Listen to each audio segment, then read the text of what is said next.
আবারও বলবো যে এইবার আমার ব্যক্তিগত জীবনের পাসওয়ার্ড আমার প্যারেন্টসের হাতে। আমি একদমই আর পাসওয়ার্ড ভুলভাল কোনো জায়গায় দিতে চাই না। কিছুক্ষণ আগে একটি ইন্টারভিউতে উপস্থিত হয়ে মেগাস্টার শাকিব খান বলেন, অপু এবং বুবলি দুজনেই আমার জীবনের ভুলভাল মানুষ।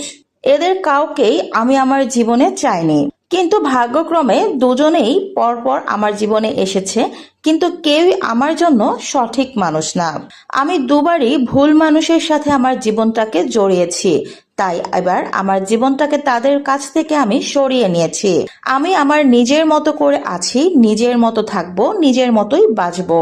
উপস্থাপিকা শাকিব খানকে প্রশ্ন করেন, এবার তাহলে আপনি কার সঙ্গে আপনার জীবনটা সেটেল করতে যাচ্ছেন? উত্তরে শাকিব খান বলেন, যেহেতু অপু বুবলি দুজনেই আমার জীবন থেকে বাদ করে দিয়েছি, তারা দুজনেই আমার জন্য ভুল চয়েস ছিল। এবার তাই আমার জীবনের ভালো মন্দ সবকিছু আমি আমার ফ্যানদের হাতেই ছেড়ে দিলাম। আমার ফ্যানরাই সবকিছু ঠিকঠাক করুক। আমার আসলে কোন দিকে যাওয়া উচিত আর কোন দিকে যাওয়া উচিত না। যেহেতু আমি দুটো ভুল মানুষ সিলেক্ট করেছিলাম, তাই তৃতীয়বার আমি আসলে আর কাউকেই সিলেক্ট করতে পারছি না, কারণ নিজের সিলেকশনের উপরে আমার সেরকম ভরসা নেই। আপাতত আমি আর কারো সাথে নিজের জীবনটাকে জড়াতে চাই না।